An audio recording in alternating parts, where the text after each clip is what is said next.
It's your boy Rondo Draine, and this is Talking Colors Podcast. And to my left, I got...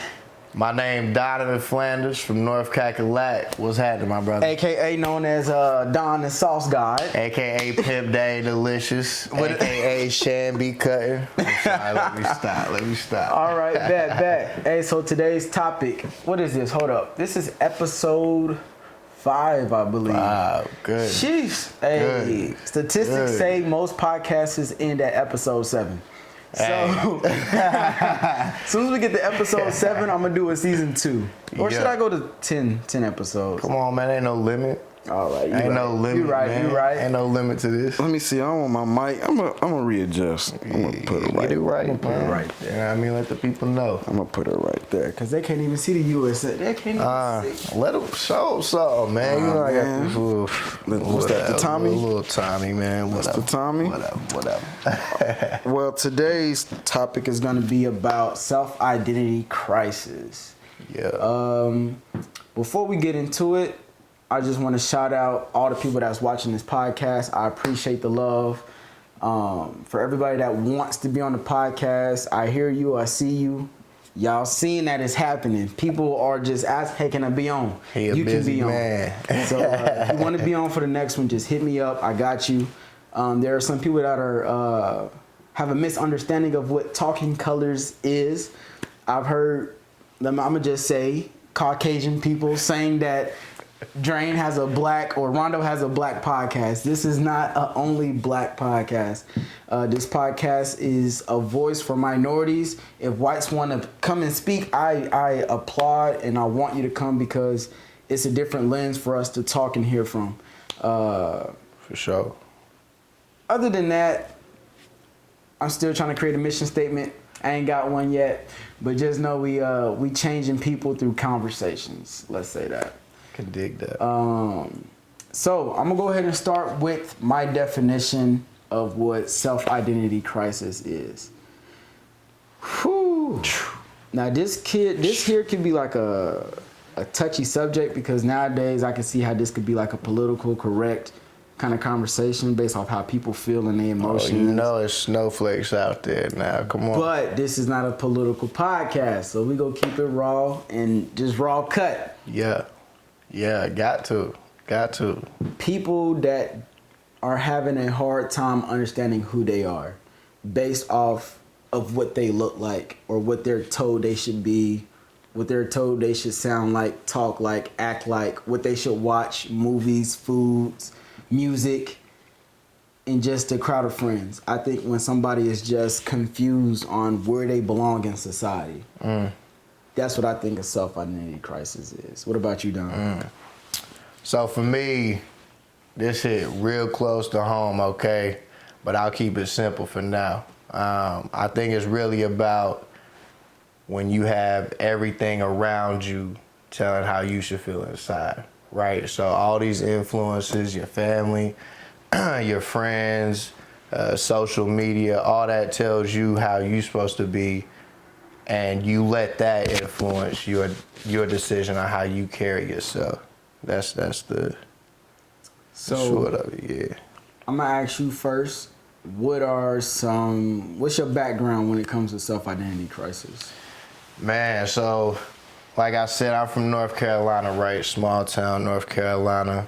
My mom is white and my dad is black, right? And so with that, coming up in the South, you know, I had like extremes on both sides.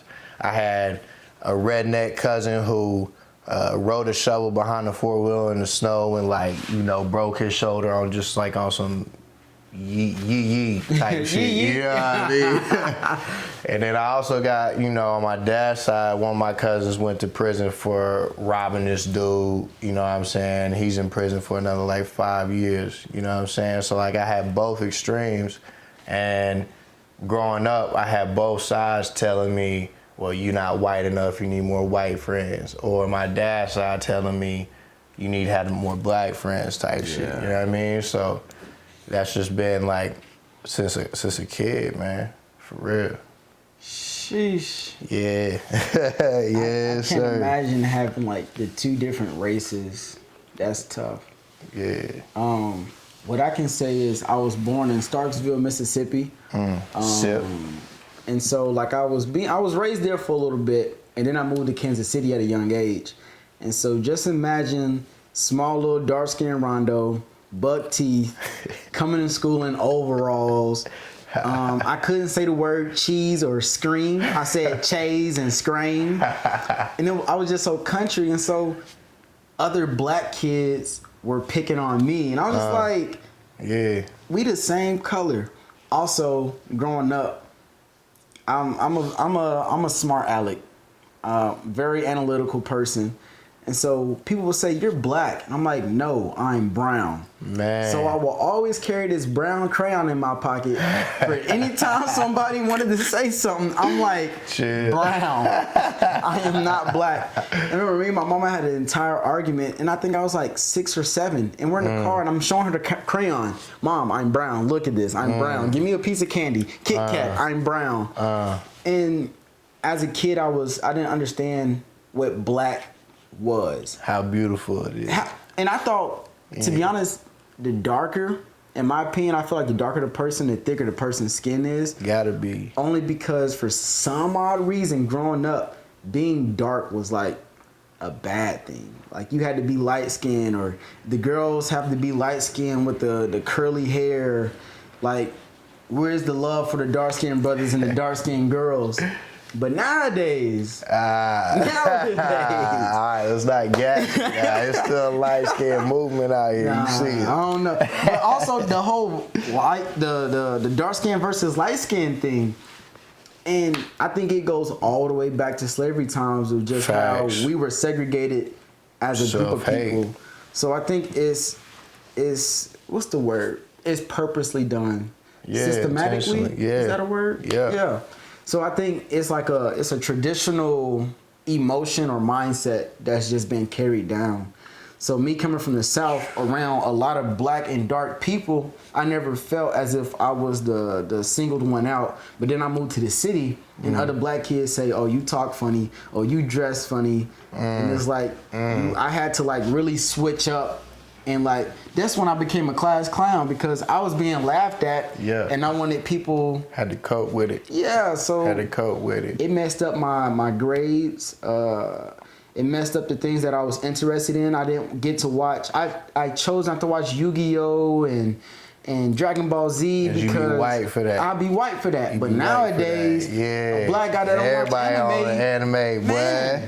So Everybody. it was just a lot at a young age, coming from the South to the city. Yeah. See, what you said earlier about how people would make fun of you, how you talk, right? So when I grew up, you know, I feel like growing up, if you spoke well, if you had grammar, if you said words correctly, etiquette.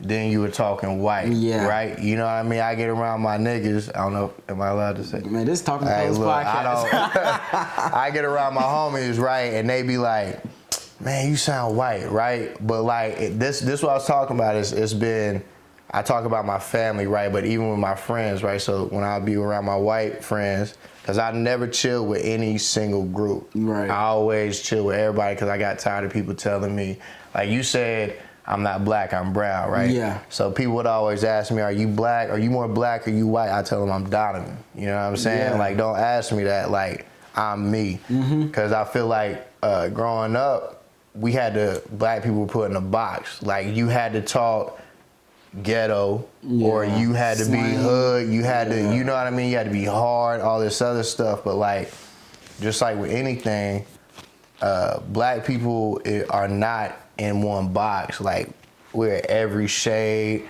every different kind of culture. Like, man, and that's what's really beautiful. You know what I mean? If we were stuck in this box from like slavery era, right? So we're supposed to be ignorant, dumb, hood, gangsters, you know what I'm saying? Yeah. But that's not what we are, and I think the more, you know, we starting to embrace that as a culture now. Right. You know what I'm saying? But yeah, like, once we started realizing that the different shades and the different ways people get down is a good thing, Yeah. that's how we starting to grow as a culture. A little backstory. I'm gonna tell this. You may catch on, and you may figure out who it is. All right. But and this story comes from all love, only because I feel like the stories of other people can change. You know, I can't relate, but I know somebody that can. So I'm gonna call this person Skittles. So Skittles is black, dark as me, right? And this person was adopted by white people their entire life. And so, like you said, the redneckness, the hunting, the fishing, the outdoorsness, stuff that Negroes just don't do, she did. Right. And with her joining our type of work, she's exposed to every kind of black person that she never got a chance to interact with because of the region of the world she stayed in. So on the outside, she looks like me. Right. On the inside, she looks like her white counterparts or her white family members. How she was raised. And so now, with her being around us, you know, we throw parties and this. Sometimes I tell her, I'm like, you don't have to play music like that. Like, I know you like Megan Thee Stallion, but she also want to hear some John Mayer's. Like, it was just more of, you know, and I always ask her, I'm just like, how do I say this? It's kind of like a perception of what you think black is. Like, exactly. You know, and of course we would tease her. I'm just like, you ain't never seen Baby Boy. What? Come on now. You ain't never seen Don't Be a Menace. You ain't seen Friday. Come on, Skip. What? Come on, Skip. And it's like, those are like, give me a black card. Right, And we didn't know that she was adopted by white people for a whole year. So when she told us, I'm just like, ooh. It makes sense. Yeah. But then I kind of felt bad and I had to let her know, like, yo, I don't know if your family told you how important being black is and like what you should know just by being black, but you are way better than what you were raised to think that you are. You know. What you mean by that? As in, the world looks at black as filthy, wrong, dirty. But in a law dictionary, that's what black says. In a law dictionary, white says pure, clean, untouched, righteous. Yep. And so when you live in a world that kind of like somewhat brainwashes you to think away and how not to think, I had to let her know, like, what you need to know is that being black is like the best thing. You are the most strongly genetic person that's walking on this earth. You a black person. 2 black people can make a white baby. Facts. 2 white people can't make nothing but white. And so I'm just like, you the only person on this earth that can make multiple shades. Your genes are going to dominate any other genes that's on this planet. So I had to let her know, I was like, your music is the #1 sold out of this country. Your food is the best tasting but high in diabetes. You know, good in the motherfucker. It's just the fact that I was letting her know, like, your culture is literally the backbone of why this country is cool as it is. Okay. And so I think right now, it's kind of like that rocky battle of trying to figure out what kind of black person do I want to be? Do I want to be a Shaniqua that's patting my head like this? Do I want to be a nicer, proper? No, I'm not going to say your name is proper or improper, but like when a person looks at a resume, the first thought that they get, let's just say Denise. Denise, simple. Right. Do I want to be a Denise that's a lawyer and just wants to be a doctor and wants to be this? Or do I want to be the twerking girl? Or do I want to be this? I'm just like, you can be whatever you want to be. Just don't be what stereotypes say you should be, because you weren't around to see what life really is. Like, I'm kind of ashamed to get watermelon chicken when I go to like outings with white people. Look, funny story about that. Listen, man, so I was the MC for this Black History Month event. All right. On base or whatever. Was that like just last week? Yeah. Yeah. Last Tuesday. Yeah. So I was in the little BX, it's our little shop, little mall, whatever. I'm handing out flyers, right? And there's this Asian lady to the right of me. She's selling necklaces, right? Right. And she heard my pitch the whole day. You know what I'm saying? Like me and X was selling them, or handing out flyers, whatever. And I was telling people it was like free food, free comedy. You know what I mean? Just come out, dance, have a good time. And when she asked me, she was like, I ain't gonna imitate an Asian voice, but she said, she said, Go ahead. look, nah, I'm not gonna do that. I'm not even gonna do that. But look though, she said, oh, what kind of food you having? You gonna have fried chicken? Look, man, look, see, so your reaction right now, right? I'm mad. I'm like, come on, how the fuck you gonna assume we having fried chicken, right? But then I got double mad because the food we had was fried chicken, sweet potatoes, and greens. Yeah. You know what I mean? Yeah. I was just like, man, that's just crazy. This is a funny, quick story. My mentor, Val, I did her promotion ceremony, and she had chicken in the back. And so I felt so self-conscious to get a second piece of chicken. Boy, man, come on. You can't be that. Man. You gotta be the. I don't know if it's like really our genes that really be want some chicken. Ain't nothing like it though. Oh, man. Ain't nothing like it though. So But, go ahead. What would you say to somebody that, I think you've had more of a exposure to like both sides more than I have. Yeah. What would you say to somebody that's going through it right now?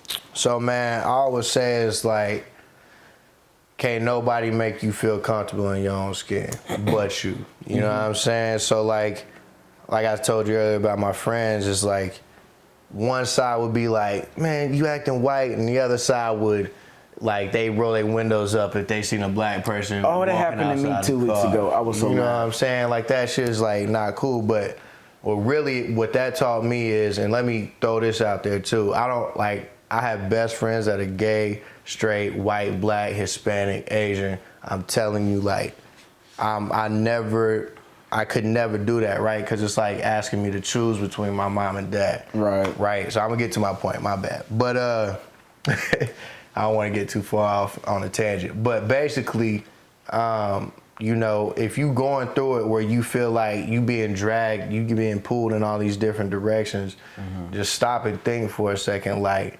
what makes you happy? I know that sounds cliche, right? Yeah. But just like you were saying, like, black is beautiful for sure, but people are beautiful. You know what I mean? There's something from every culture that you can learn, and that's something that's hard to accept, right? Because it's stepping out of our comfort zone. Yeah. But man, everybody's beautiful. I know people like. All right, last day. Go ahead. But, Go ahead. It was crazy because in college, you know what I'm saying, my best friend was literally like the opposite of me. This white kid who had, one of my best friends, he had, you know, both his parents were together. Mine split up when I was 2. He was upper middle class. You know, I'm lower middle class, bordering on the edge. You know what I'm saying? And, but what I realized is, he didn't care about none of that. You know what I mean? He looked at me as a man, I looked at him as a man, and then that's how we connected. Yeah. Point being is like, if you saw him on the street, if you see me walking together, you might not really, you know what I mean? You might not assume that we was friends or whatever, but like, that's my point is, whatever everybody else thinks, as long as you have a clear perception of a person for who they are and not what they look like, then you'll start to look at yourself like, well, how am I carrying myself as a human being first? Yeah. And then everything else comes natural. So how do you self-identify? Like, somebody can be watching this and be like, that ain't me. How do you self-identify if you that person? Right, so a lot of times it's hard to admit, right? When we do something we think is wrong or whatever, it's hard to think that we're capable of doing that because it's not an easy thought. You know what I'm saying? So it's hard to admit your insecurities, right? But if you find yourself in a group of friends that you think you should be hanging out with, but you really don't fuck with a lot of shit that they do. Yeah. You know what I'm saying? Or you running in these circles that you really not feeling it, but it's just because you think that's what you should do. Yeah. That's really why I think those are the ones that are going through it if they don't know it. Yeah. In my first and second podcast, I talked about like just peer pressures. If you got to think twice about a decision or an option, it's probably not your most wanted decision to make. That first thought should be like what you go with. Yeah. It's crazy. Sometimes I be wilding. Because it depends if you under the influence of any like drug or alcohol. Because sometimes your first thought be like, yeet, turn me up. Sometimes the second thought is maybe I shouldn't do that. Yeah. So if your second thought is maybe not, if you ever have to say maybe I shouldn't or maybe this isn't like me, it feel like it contradicts because we also preach go outside your comfort zone. Got to. But here's the thing though. If that maybe I shouldn't do this is because you gonna hurt yourself, hurt others, and I'm not talking about physical, just in general. Yeah. You're gonna do something that's harmful, that's when you shouldn't do it. But if you like, maybe I shouldn't go skydiving, I really want to, you know what I'm saying? But like, it'll be the experience of a lifetime. Yeah. That's stepping outside your comfort zone in a healthy way. Yeah. Hopefully, that parachute open. Right. What I can say to like some grown folks of what I wish I got when I was younger, is to be the example you want me to be. My mama always said, do as I say and not as I do.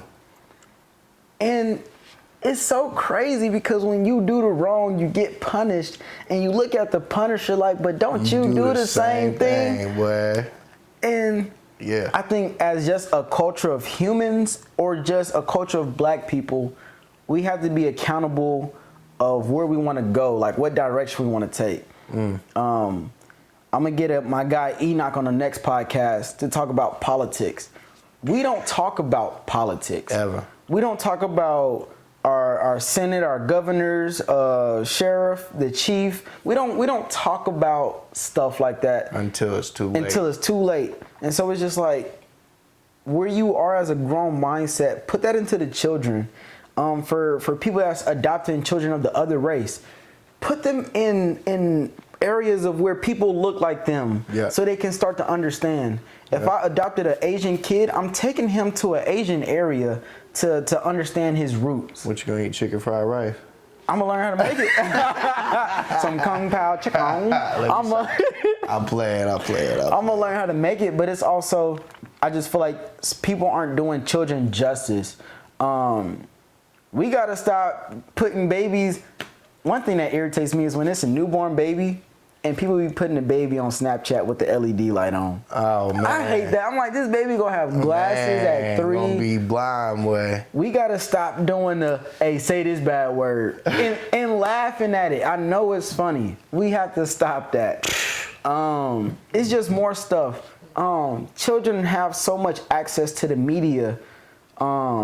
I did a little live snippet about Dwayne Wade and his son or daughter, whichever you feel, his child. Let me just say that, his child. And it's just more as a parent, you are responsible for everything about your child. And my mama always said, if you don't like my rules, you can get the F out. Yeah. Hey, and at 18, I did get out. My mama had my curfew at 8:30. After I graduated high school. Yikes. I said, I put everything in the trash bag. You was for real that I put that trash bag on my back. Oh man, let me get a ride though. Oh man, that was some crazy times at that time. But we are responsible for people feeling the way that they feel, the media that we put out. If you're an influencer, be the best influencer you can be. And mentor. We need to mentor more. Like, I love children, and not like kids. Like, I don't mind helping out like middle schoolers, but like high schoolers. Like, they getting ready to step into the real world. And this misconception of you can just hop on a mic and be the best rapper, or you can just be cute and live on Instagram. Get 1 million followers and then your life is... man. More kids got more followers than grown people. Come on now. Look. Don't let the fame go to your head. That's also self-identity crisis of what people tell you. Oh, you're so this or you're not that. And also, even when you are a good person and you get negative stuff, I know they say don't read the comments, but like I think we talking about like race also, but we can also talk about personality. Like Be nice. Treat people how you want to be treated. Say it again, man. Treat people how you want to be treated. Man, say that one more time. Treat people man. how you want to be Goodness treated. gracious. There's so many rude people out here. I don't know why. Yeah, man, if I could touch on that, man, like, I feel like growing up, being kind and doing things out of the kindness of your heart was looked at as being soft. Yeah. You know what I'm saying? I remember, like, with my friends back home, like, if I were to tell them, like, bro, I love you.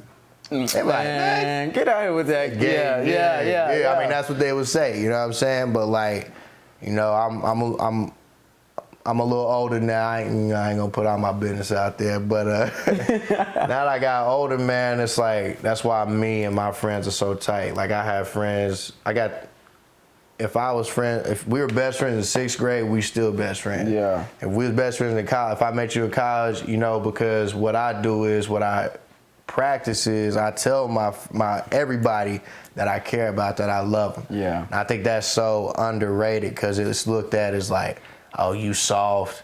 You know what I mean? Yeah, it's looked at why too you emotional. in your feelings, you Drake head ass, you know what I mean? Like, nah, that takes a lot of courage though. Yeah. For real. Love needs to be expressed in all kind of ways. Love always. Man, and what really tops it off, like this book, I don't know if y'all got it, Love Languages. Yeah. Mine is like quality time. Yep, same. I will drive hundreds of miles just to sit in front of you for a night, you know, and go out and then come right back home. And it's not a lot of, how many people from back home have come visit you? I had one. I had one group of friends because they were coming to an event here and hit me up. Yeah. But nobody has purposely said, "Oh, you there? I'm coming." Yeah. You know. Shout out my brother Jordan. He came through on a cross country road trip. Got to salute him. Hey, that's how you do it, man. Yeah. You got anything else for self-identity crisis? Any more funny stories? Nah, no more funny stories. I'll try to leave with a little gem though, or the people with a little gem. What's that? You know what I mean? I think it's important to realize if you're struggling, it's okay, right? Everybody struggles. We get this thing in our head that we think that like we by ourselves and we dealing with these things and we can't decide who we want to be and all this other stuff. It's okay to struggle. Once you acknowledge that, then work to make it better. You know what I'm saying? If you solid, if you comfortable with yourself as a person, nothing else matters. Yeah. Nobody's opinion, social media, them comments, none of that. It don't matter. You solid with yourself, so just be solid with yourself. Yeah. And tell your friends you love them. Yeah. And your mama, call her right now. Yes, that's important. Little gem for me. Find somebody to speak to. Don't hold all that stuff in. If you ain't got nobody to talk to, buy a journal, write it down, and just watch your progression or your degress, whatever, opposite of progress. Degress, whatever. Digress. Just be able to monitor yourself and where you have been and where you want to go. And other than that, stand by for episode 6 of Talking Colors Podcast. And this is your boy Rondo, and I got Don the Sauce God, aka everything else. All right, we're gonna catch you later.